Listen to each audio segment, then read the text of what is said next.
El estribillo es: Espíritu. el Señor está con nosotros. El Señor está con nosotros. Salmo 2. Dios es nuestro refugio y nuestra fuerza, poderoso defensor en el peligro. Por eso no tememos, aunque tiemble la tierra y los montes se desplomen en el mar. El Señor está con nosotros. El correr de las acequias alegra la ciudad de Dios. El Altísimo consagra su morada. Teniendo a Dios en medio, no vacila. Dios la socorre al despuntar la aurora. El Señor está con nosotros. El Señor está con nosotros. Nuestro alcázar es el Dios de Jacob. Venid a ver las obras del Señor, las maravillas que hace en la tierra. El Señor Está con nosotros. Gloria al Padre y al Hijo y al Espíritu Santo.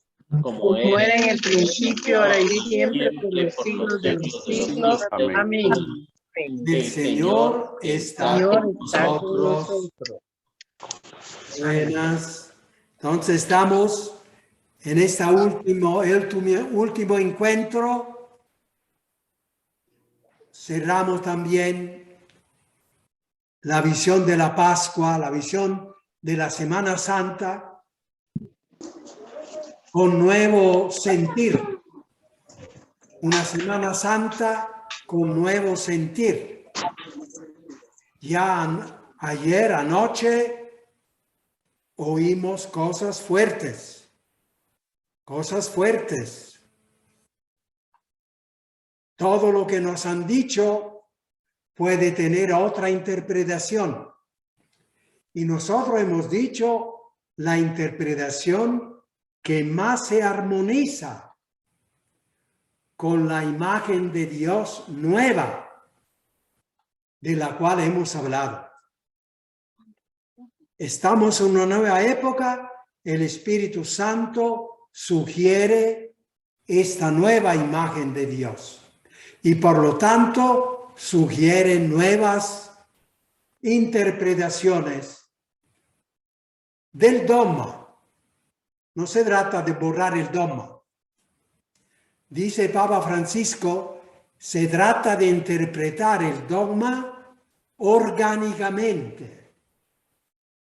O sea, el dogma es un organismo que se va desarrollando y entonces hay que interpretar aquel dogma según su desarrollo y el desarrollo es dado por una humanidad que se desarrolla y por el Espíritu Santo que da nuevas luces a esta humanidad que se desarrolla. El punto de partida es siempre el Evangelio de San Juan, capítulo 16, versos de 20 a 26. No estoy seguro, pero capítulo 16 de San Juan. También el capítulo 14 dice lo mismo. Ahora ustedes, apóstoles, no me comprenden, pero cuando venga el Espíritu Santo, el Espíritu de la verdad, les va a explicar la verdad toda entera. En eso estamos. Una verdad que es como un organismo que se va desarrollando en nuestra comprensión.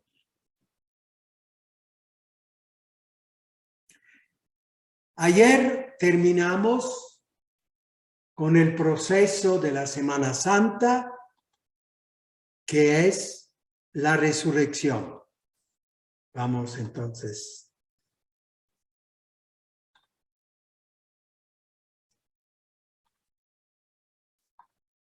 Retomamos.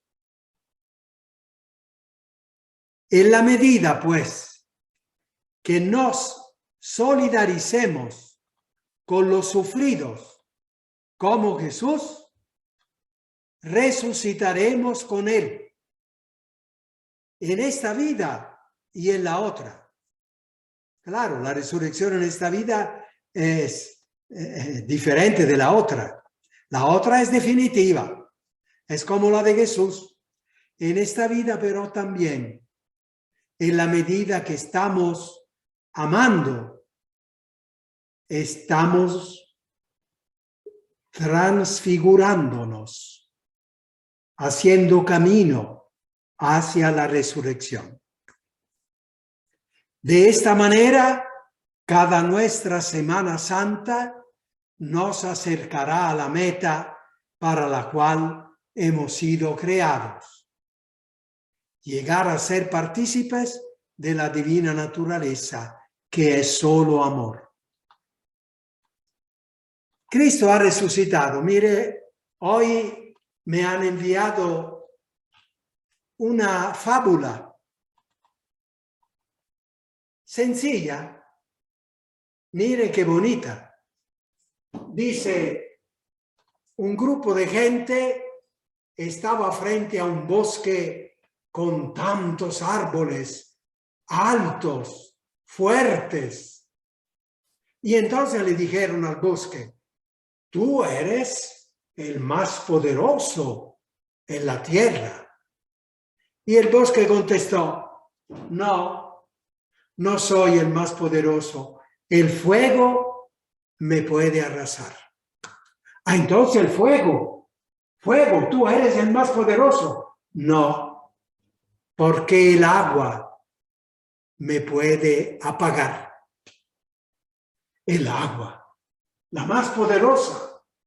No, no soy la más poderosa. El sol me hace evaporar. Entonces el sol es el más poderoso. Tampoco yo soy el más poderoso, porque la nube me esconde. La nube, poderosa. Tampoco yo soy la más poderosa, porque el viento me lleva por un lado y por el otro, me manda. El viento. ¿Tú eres el más poderoso? No, porque la montaña me detiene. Entonces la montaña es la más poderosa. Tampoco. Porque el hombre, con las maquinarias que tiene, me puede volver planicie. Entonces el hombre, el más poderoso. Tampoco, porque la muerte me hace desaparecer. Es la muerte la más poderosa. Y la muerte tuvo que confesar. Creía que era la más poderosa, pero no. Yo he arrasado con todos los seres humanos, los hombres, todos. Pero un día, hace unos años, un hombre al cual había creído de haber aniquilado y quedar la más poderosa, después de 3 días resucitó. Y yo desaparecí.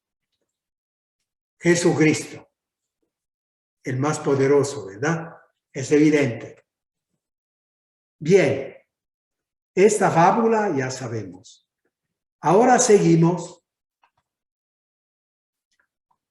¿Cómo nos ha salvado Jesús? Porque si no nos ha salvado pagando por nosotros, porque el amor de Dios, el perdón de Dios es gratuito. No nos ha salvado con su sangre, porque podía no haber habido la muerte si nadie hubiese pecado, y entonces él era siempre nuestro Salvador, pero no nos ha salvado con la muerte. No nos ha salvado derramando la sangre, porque no tenía nada que pagar.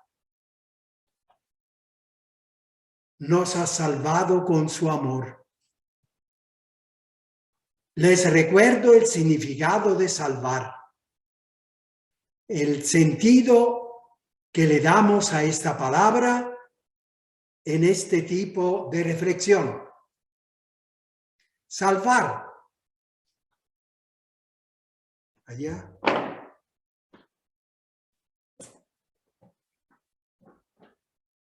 Salvar, salud, dar salud, dar vida. El Señor nos ha dado vida, plenitud de vida. Dice San Juan, capítulo 10, verso 10, yo vine para que tengan vida y la tengan en plenitud. Esto es salvar. Salud, dar vida. Cuando usamos esta palabra, Salvador, Jesús salud dador, el que da plenitud de vida. ¿Y cómo ha llegado a ser? A significado. Ese es el significado original. Nosotros, no sabiendo esa transformación, porque ese salud dar se transformó, la U se transformó en V, la V. Así son las palabras latinas. Muchas van cambiando. La U se transforma en V. Entonces, saludar vino a salvar. Pero eso suena mal. Y entonces se quitó la D. Y quedó salvar. O sea, salud, dar. Hemos visto dar vida. ¿Cómo nos ha salvado Jesús? Ahora vamos a... ¿Cómo nos ha dado plenitud de vida Jesús? ¿Cómo nos ha dado plenitud de vida? ¿Muriendo en la cruz, haciendo la voluntad del Padre? No, no necesitaba morir en la cruz. La voluntad del Padre no era que Jesús muriera en la cruz. El Padre quería que Jesús fuera fiel,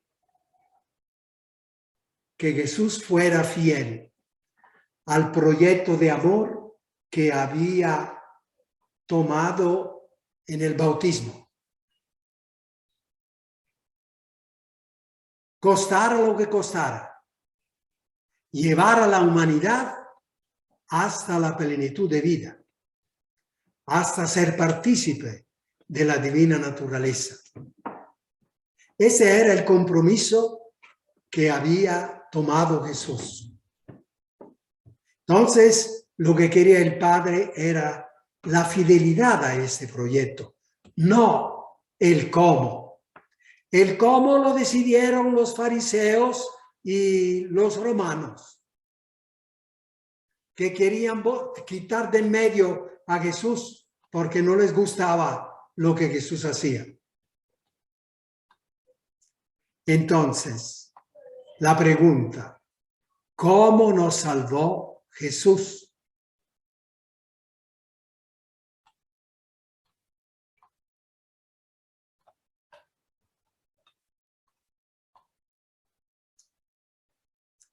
Jesús nos salvó, fíjense, nos salvó, recuerden el significado de salvar, nos dio plenitud de vida al nacer. en la mente de Dios. Al nacer en la mente de Dios. En el primer momento de su creación, en la mente de Dios. Dios lo creó y el Verbo, la segunda persona de la Santísima Trinidad, se encarnó en la naturaleza humana de Jesús. Y en esa naturaleza, por esa naturaleza y para esa naturaleza, nos ha creado a todos nosotros. Hemos sido creados sobre el modelo de Jesús. Recuerden, anótenlo si tienen lapicero. Recuerden Efesios 1, 4, 10 y Colosenses 1, 15, 20.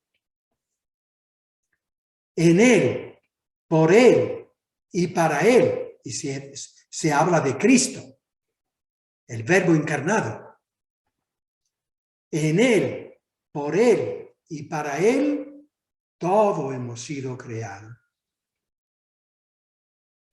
Entonces, desde ese inicio, en la mente de Dios, en la cronología de Dios,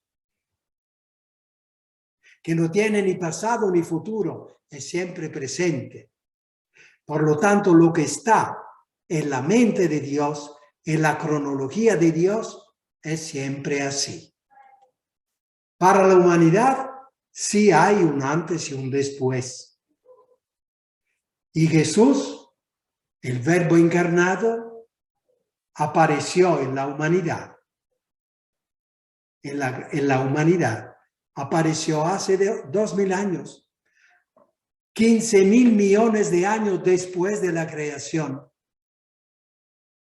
Pero en la mente de Dios fue el primero de toda la creación. En Él, por Él y para Él, todo ha sido creado y todo hemos sido creados. Y por lo tanto todos hemos sido saludados, salvados. Hemos recibido la plenitud de vida desde ese primer momento. ¿Y por qué hace 2000 años? ¿Qué es hace 2000 años? Hace 2000 años fue la plena visibilidad de este misterio maravilloso, de la creación primera de Jesús, en el cual, por el cual y para el cual todo ha sido creado y todos hemos sido creados.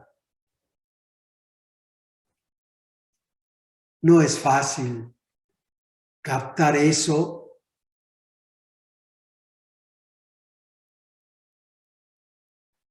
Sin embargo, es grande y bello.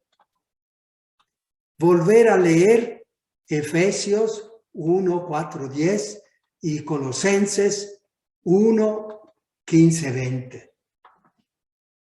Se trata de Jesús, se trata del Verbo encarnado. Jesús, hombre y Dios. Ahora vamos a detallar cómo nos ha llenado de vida Jesús.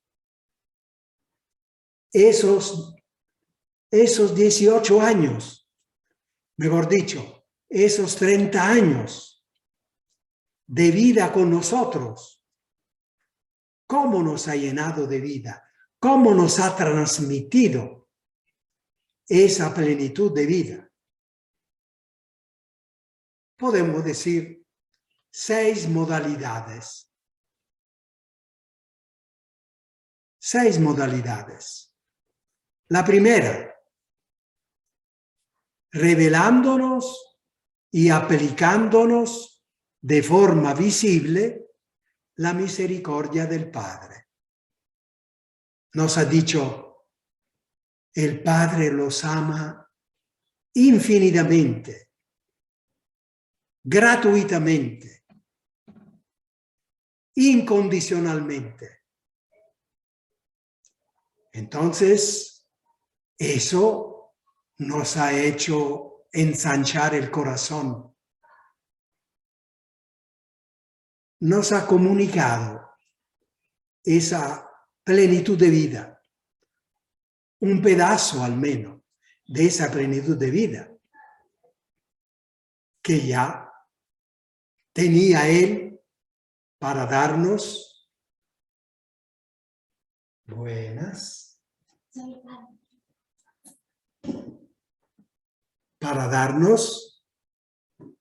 para comunicarnos de manera comprensible para nosotros, que entendemos poquito a poco. Eso. Un poquito lo hemos comprendido, que Él era el que nos llenaría de vida. Lo vamos comprendiendo cuando nos dice que Dios es amor. La parábola del hijo pródigo de ayer, ¿verdad? Eso. Ese padre la contó Jesús, esa parábola, para decirnos cómo es Dios. Un amor infinito, incondicional, gratuito.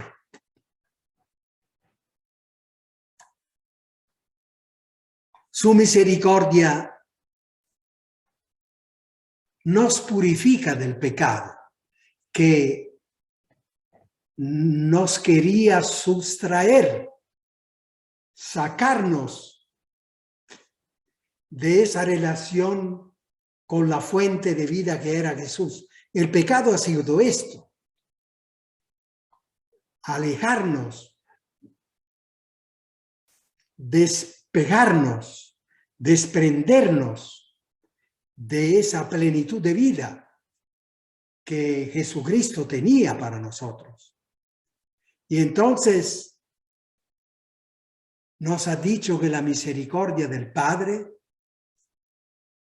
nos reconstituye en plenitud de vida, porque nos quita el pecado, nos perdona el pecado. Y aquí es bonito volver a leer, si pueden anotar la cita, Isaías 6, 5, 7. Isaías 6, 5, 7. Bonito. ¿Cómo nos quita el pecado? Así nomás. No necesita protocolos, Dios. Así nomás. Dice Isaías: yo estaba todo temeroso porque iba a ver a Dios. Tenía miedo de morir porque Dios es demasiado grande. Me muero de susto.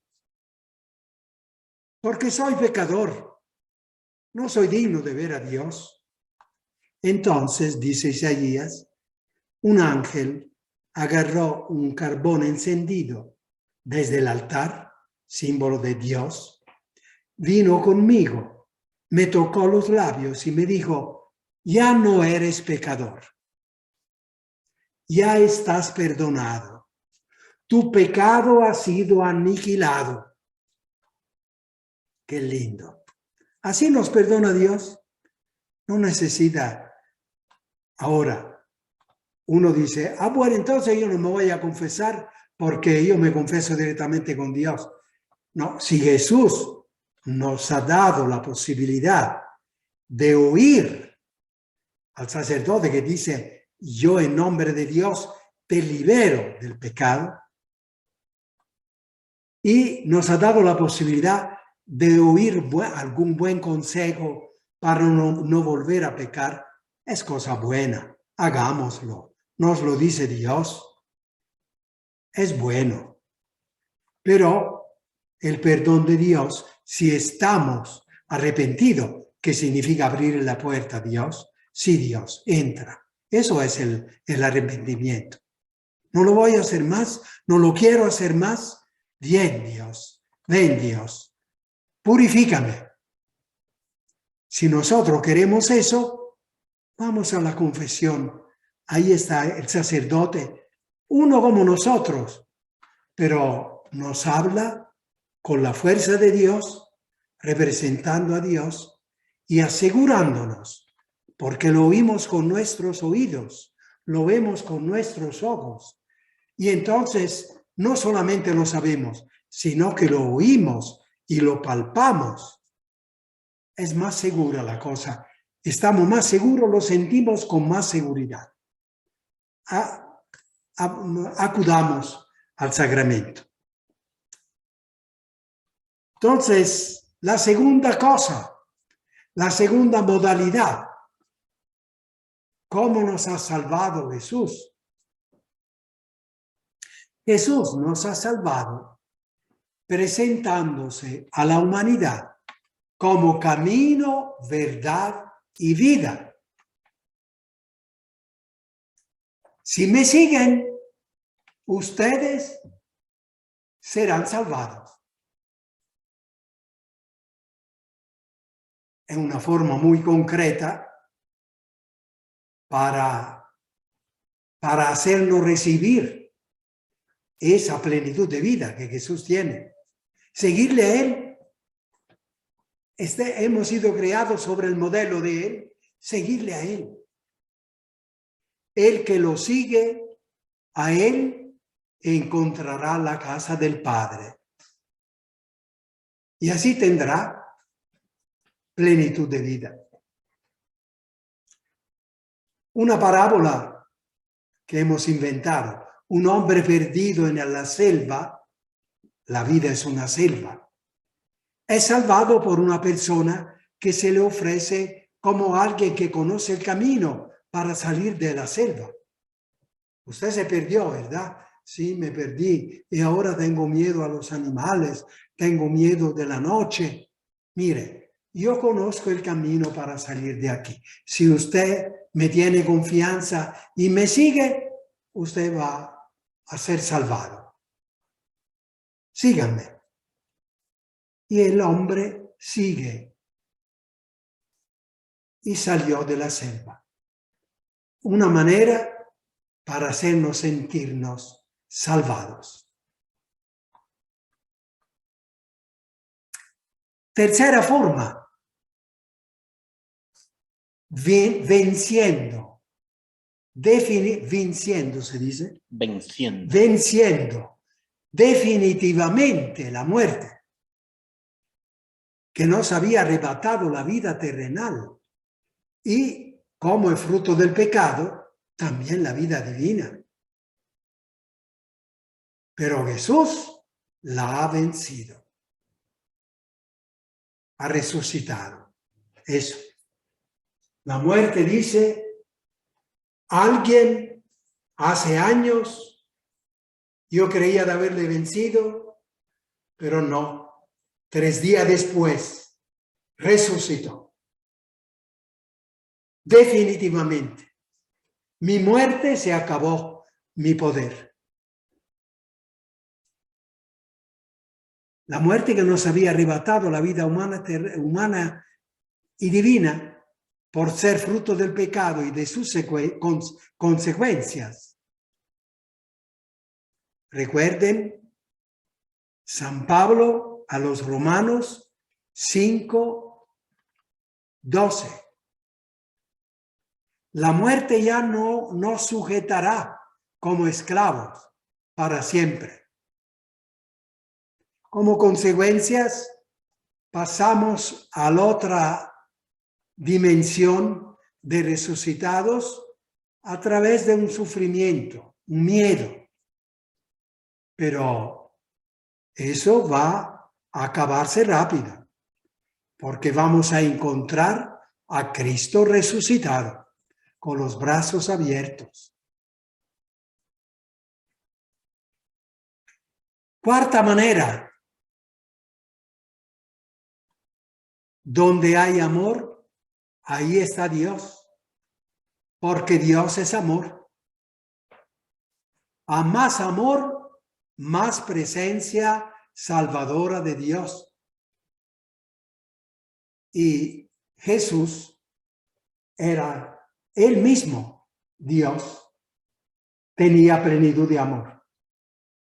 Entonces, nosotros que estamos siempre hablando con Él, en amistad con Él, y en la Eucaristía lo recibimos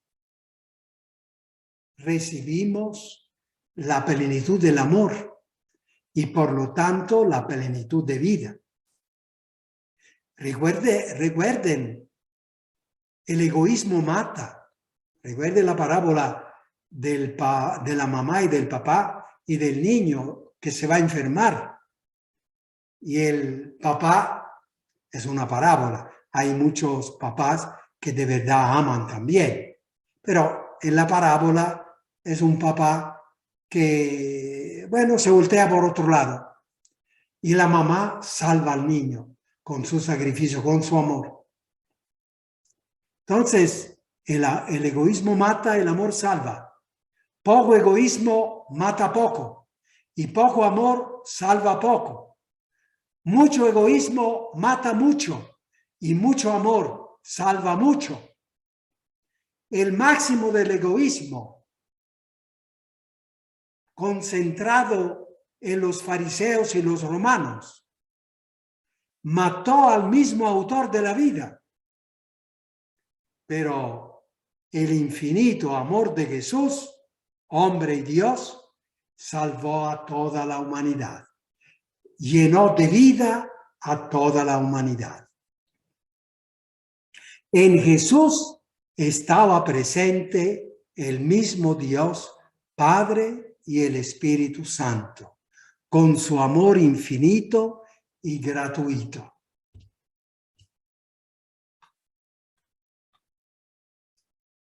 Por eso, en las expresiones amorosas de Jesús, hombre y Dios, en toda su vida y más visiblemente en su pasión y muerte, porque es lo máximo. Él está dispuesto a amarnos aunque tuviera que morir en toda su vida y más visiblemente en su pasión y muerte. Estuvo presente Dios con todo su amor salvador. Todo lo que hizo Jesús durante su vida era un devenir, un desarrollarse de la salvación, de la entrega de la plenitud de vida. La humanidad en Jesús encarnado fue inundada por el infinito amor salvador de Dios. El Verbo se encarnó. Y tenemos la persona humana divina de Jesús. Quinta forma de manifestarnos, de entregarnos esta plenitud de vida. Jesús nos salvó también haciendo brotar dentro de nosotros la esperanza teológica, fundada en Dios. Recuerde que el Papa Benedicto XVI escribió una encíclica llamada así: Salvados por la esperanza. Spe salvi, en latín. Spe salvi. Salvados por la esperanza. La esperanza que está segura que el bus va a pasar. No es la esperanza de decir, ojalá, esperamos que sí, quién sabe, puede ser. No, es esperanza cierta. La esperanza teológica es una esperanza cierta.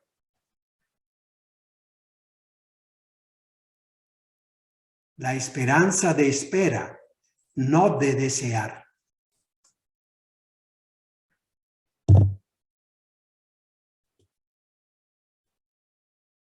Dándonos entonces la buena noticia que Dios es amor infinito, incondicional y gratuito, y que los pobres, los humildes, también los pecadores como nosotros, que pero quieren ser humildes, pidiendo perdón, son los preferidos de su reino. Lucas 4:16.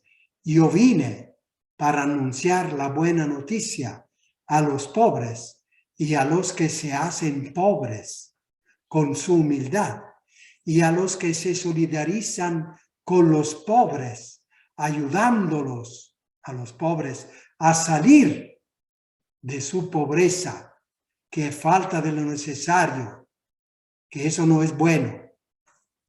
Entonces nosotros podemos ser pobres, pero asociándonos a los pobres, tratando de sacarlos de la pobreza sociológica, como se dice, que es fruto del pecado. Entonces se salvan los pobres y los que se solidarizan con los pobres. Esto Dios nos llena de vida. Jesús nos llena de vida.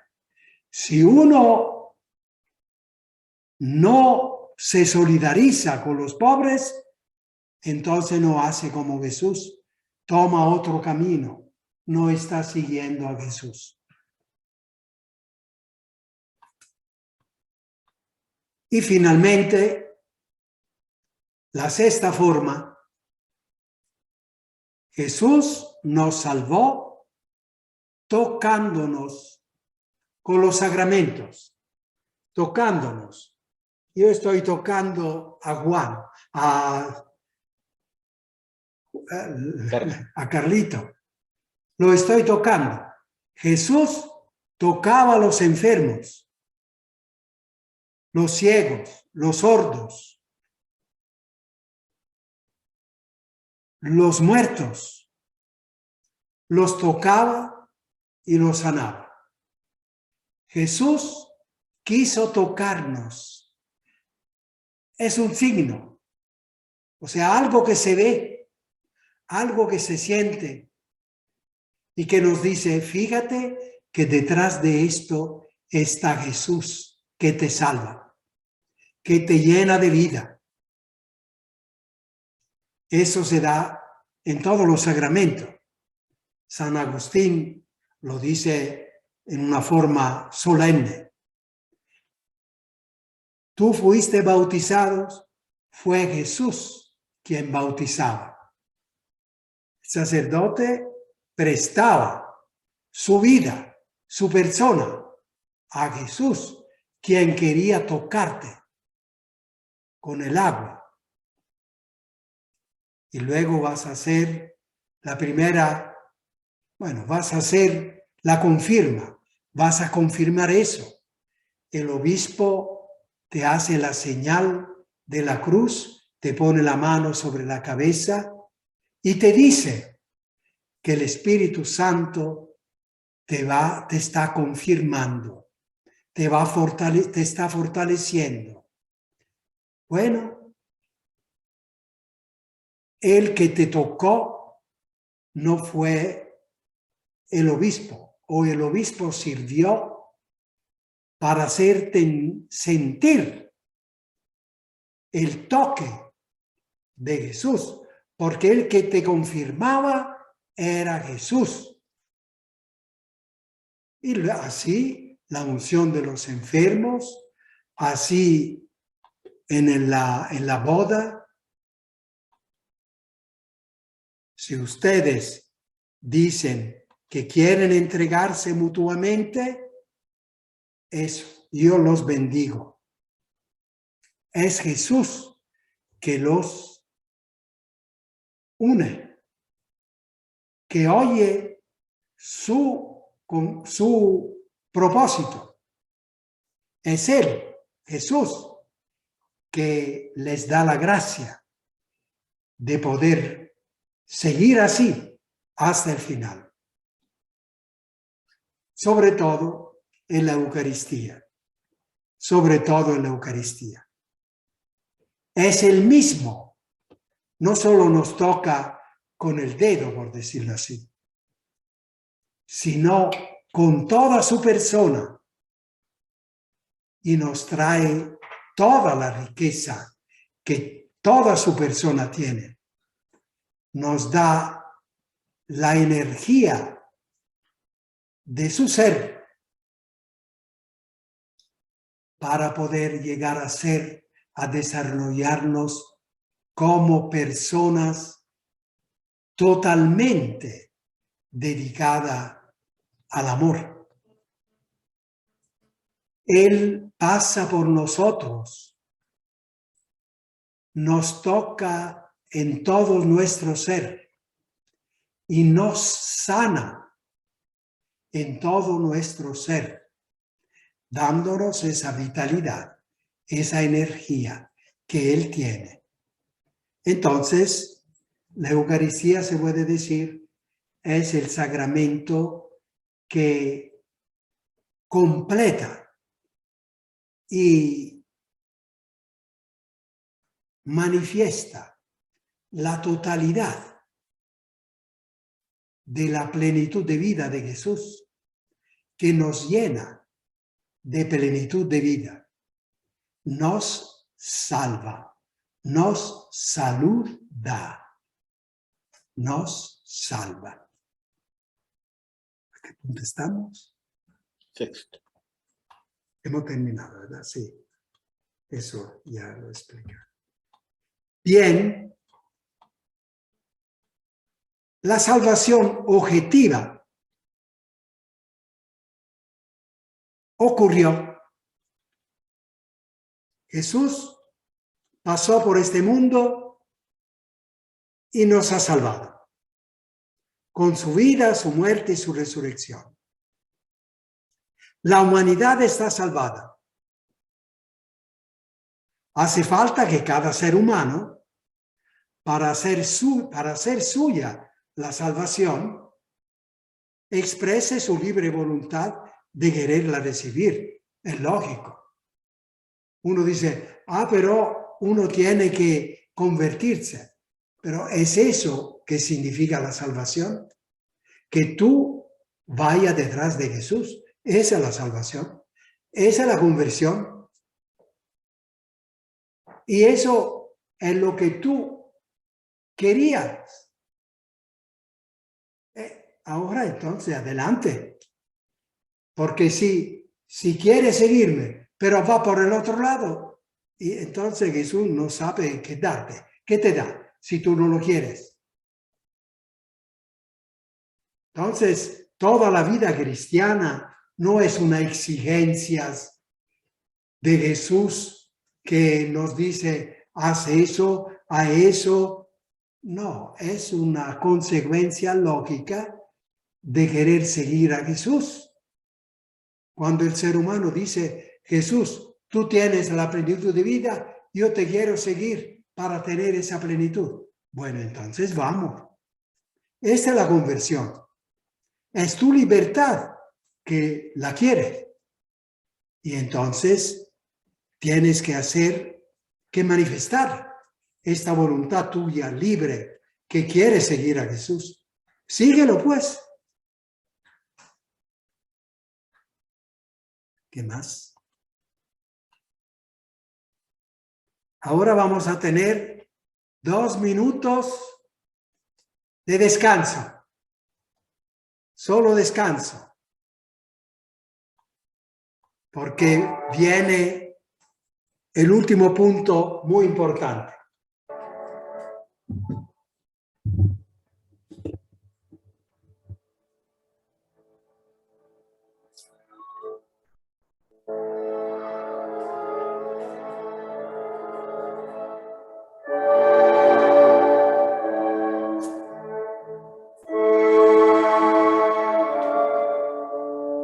Alguien te preguntó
Bueno, vamos a concluir este acercamiento a la Semana Santa con un nuevo sentir. Y ustedes han oído cosas que tal vez se han sacudido y alguien habrá dicho para sí mismo, este Fray Mauro está loco. No tanto, no tanto, porque yo les digo cosas de las cuales he oído con firma, importantes. Si no, no se la digo. Es decir, si yo no estoy convencido y me convenzo cuando oigo alguna expresión importante. Dios no hizo la muerte. Sabiduría 1, 14, 15. En el librito está. Ahí está dicho con toda claridad. Dios no hizo la muerte. Esto, imagínense qué cambio habrá que dar cuando la gente está segura que la muerte la manda Dios como castigo o como criatura, como creación. Y nosotros hemos dicho que no, la muerte no la hizo Dios. La muerte es fruto del pecado. Romanos 5:12. La muerte es fruto del pecado. Son confirmas muy fuertes, muy importantes. ¿Y por qué se ha venido diciendo así? ¿Por qué? Porque la gente vivía hace 2000 años y la mentalidad era todavía muy atrasada. Y las cosas se comprendían hasta cierto punto. Y las cosas se explicaban así, como se medio entendía. Bueno, entonces, la muerte no la hizo Dios. La muerte es enemiga de Dios y por lo tanto enemiga del ser humano.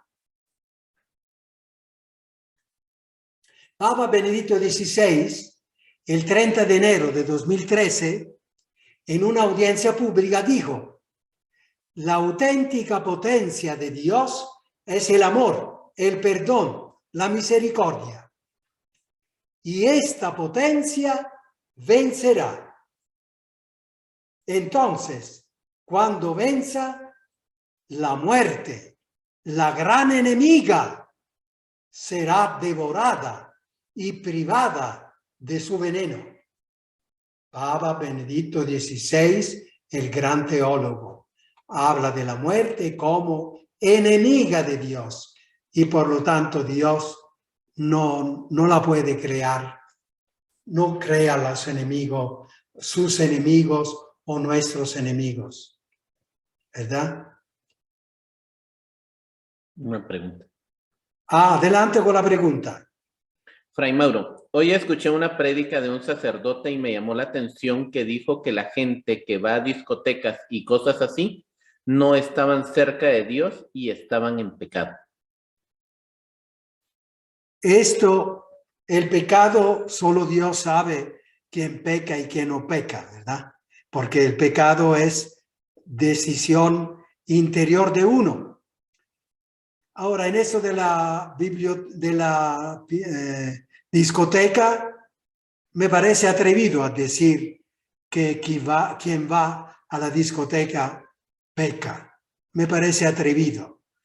Tal vez se podrá decir, podría haber ocasión, jóvenes, si yo diría a un hijo, a una hija que va a discoteca, hijo, bueno, ve, diviértete, baila y etcétera. No hay, de por sí no hay nada malo en eso, pero cuida porque hay peligros, hay peligros. Cuidado que se te acerca, cuidado a las ofertas que te hacen, cuidado hijo, cuidado hija.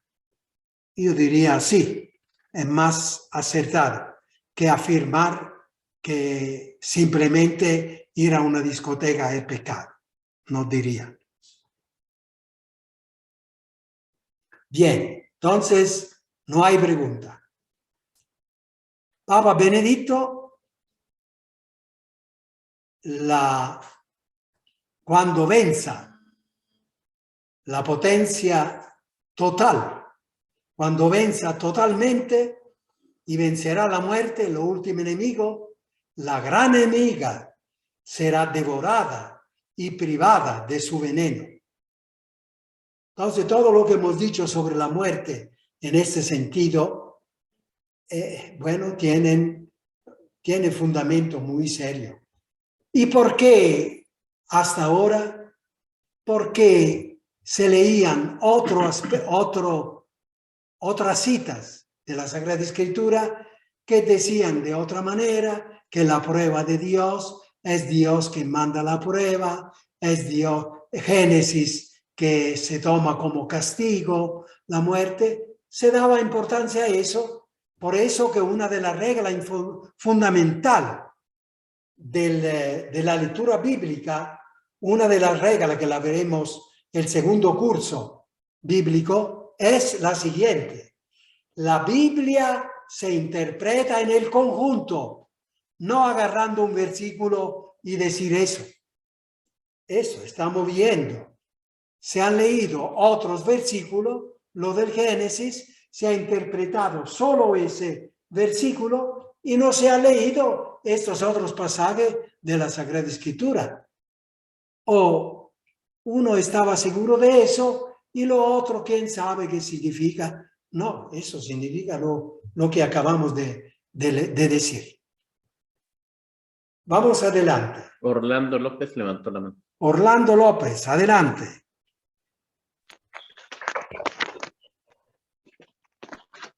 Gracias, buenas noches. Disculpe, Fray, por esta vía. ¿Podrían compartir el link para poder ver algún curso que no tuve la oportunidad de conectarme? Ajá. Yo diría leer el Catecismo de la Iglesia Católica.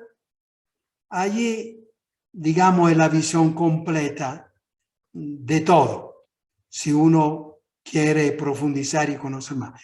En cuanto a lo que estamos concluyendo hoy, está mi librito número 7, que está en mi blog, que, bueno, lo puede encontrar. El blog es lo siguiente, si usted tiene algo para anotar, anótenlo. www.fraymauro, una sola palabra minúscula, fraymauro.com.gt. Ahí, cuando dice Fray Mauro, cuidar que la I, Fray, es ye, Fray Mauro. www.fraymauro.com.gt. ¿Está bien? ¿Ha anotado bien? Rolando. Sí, gracias. Orlando. ¿Ha Gracias, anotado Fray. bien? Sí. Eso. Vaya a verle el número 7. Dios es solo amor. Allí le dice todo. Sigamos. Otra nota, la de San Pedro, que la muerte de Jesús no la quiso Dios. Hay que leer eso de San Pedro, 4:10. Ustedes, los fariseos, mataron a Jesús. Dios lo resucitó. Esto es lo que dice todo. Para profundizar, porque eso es bastante complejo, pero ustedes mantengan eso bien claro. Luego van a encontrar más adelante con firmas más claras. Número 2. Sí. Catecismo de la Iglesia Católica, número 441. Habla del bautismo de Jesús y lo pone en relación con su pasión. Hemos dicho que Dios quería la fidelidad de Jesús al proyecto que había asumido en el bautismo, que era el de salvar a la humanidad, reconstituyendo el reino de Dios. ¿Verdad? Bien, número 3. El significado de salvar, que no es agarrar por el pelo a uno que se está ahogando. No es salvar al ser humano que se está ahogando con el pecado. Claro que también de eso, pero el sentido fundamental lo hemos visto. Es mucho más amplio, mucho más profundo, mucho más total. Es el sentido de Juan 10:10. Yo vine para que tengan vida y la tengan en abundancia. Número 4. Es la parábola que hemos inventado, el muchacho perdido en el bosque, y que con confianza sigue al que se le presenta como alguien que conoce el camino y lo invita a seguirle. Eso. Nosotros somos como seres perdidos en la selva y Jesús nos salva diciéndonos: yo soy el camino, la verdad, la vida. Número 5. En Él, por Él y para Él, todo hemos sido creado. Él es la plenitud de la salvación desde el inicio de la creación. Entonces, el significado de salvar, salud, dar vida, es desde el inicio. Luego, que hace 2000 años hubo la Navidad, eso fue la visibilidad de este plan.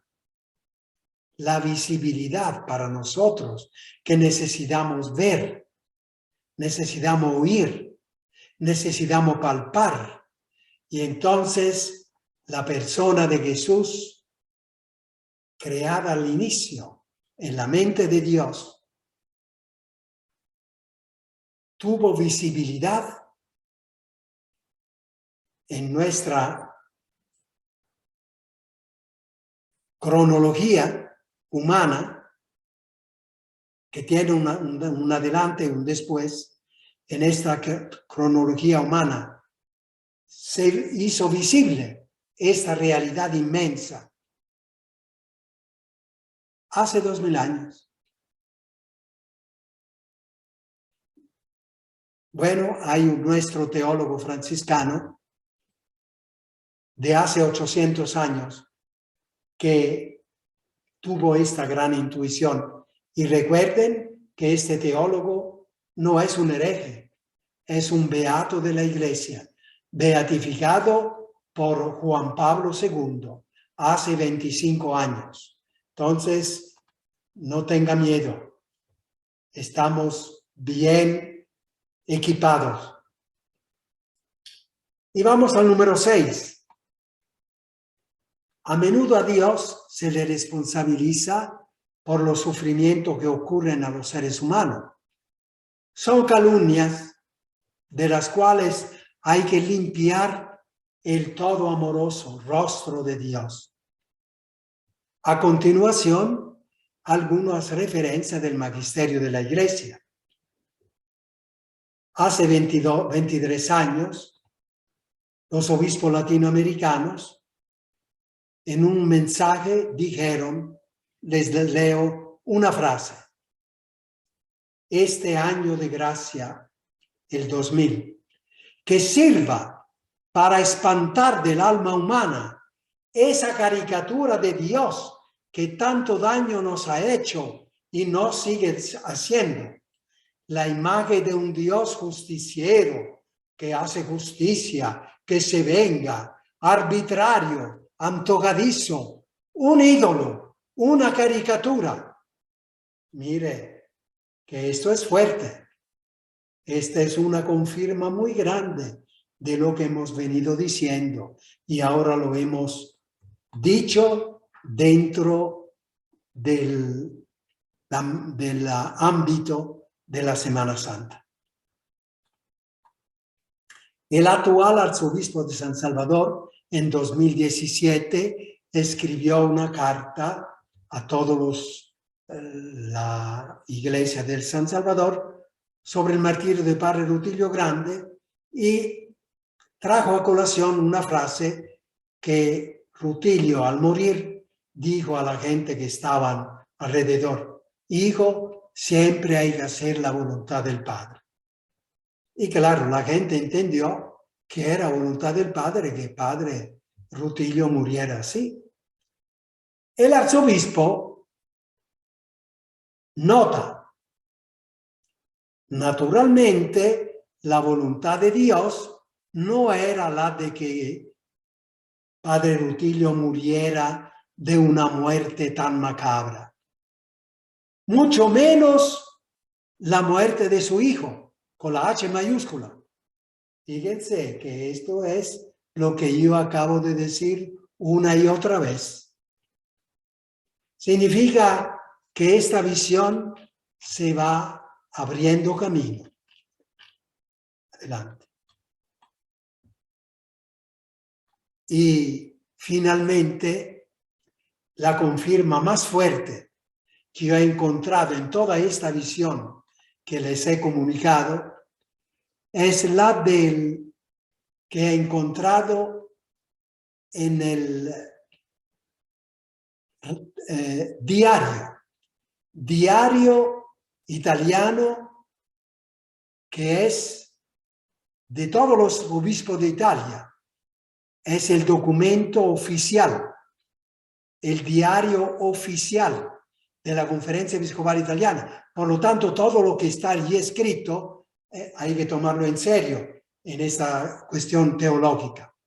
Bien, allí un teólogo escribió hace 3 años, yo leo siempre este diario todos los días, y me encontró con estas frases. ¿Dónde está, verdad? Eso, dice, Dios. Resumo fielmente unos párrafos. Dice, Dios no ha sido el autor intelectual del homicidio de Jesús. Dios no ha sido el autor intelectual del homicidio de Jesús. No ha sido Él quien ha querido o permitido que fuera crucificado un inocente en lugar de los culpables. Fíjense qué claridad. No ha sido Dios. Pero para pagar justicia, para pagar, no. Apalagar la justicia con la sangre de un inocente no es de Dios. Ustedes pueden ir a ver esto. Aquí está la cita. La cita. Monseñor Silvio Báez, obispo auxiliar de la arquidiócesis de Managua, Nicaragua, en la homilía de este domingo de Ramos, 14 de abril 2019, hizo las mismas afirmaciones de ese columnista del Diario de los Obispos de Italia. La misma. Creo que había leído ese artículo. Y digo, yo hago mía esta frase, estas frases. para confirmar la fuerza de estas ideas tan nuevas y tan chocantes, he procurado estar alerta por si hubiese alguna reacción de rechazo. Yo digo, esto es el diario de los obispos. Aquí se dice cosas completamente diferentes de lo que decimos siempre. Y para mí fue una gran alegría encontrar estas cosas. Estuve atento a ver si algún obispo reclama, porque o sacan a este teólogo de este diario. Y estuve atento semana tras semana, ahora año tras año. Y no, sigue escribiendo. Si ustedes van a ver, el diario se llama Avvenire, A-V-V-I-E-N-I-R-E, Avvenire. Eso. Ustedes lo pueden ir a ver. A ver si dice 11 de abril, ¿verdad? 11 de abril. Era el jueves antes de la Semana Santa. Y me escribió, fíjense cómo yo me di cuenta que había este artículo, porque no sé por qué yo no lo pude ver. Una mujer de Nicaragua que estaba en mi parroquia cuando yo era párroco, me escribe un WhatsApp y me dice, Fray Mauro, lea este artículo del Jueves Santo. ¿A eso? No, del jueves antes la Semana Santa, el Domingo de Ramos.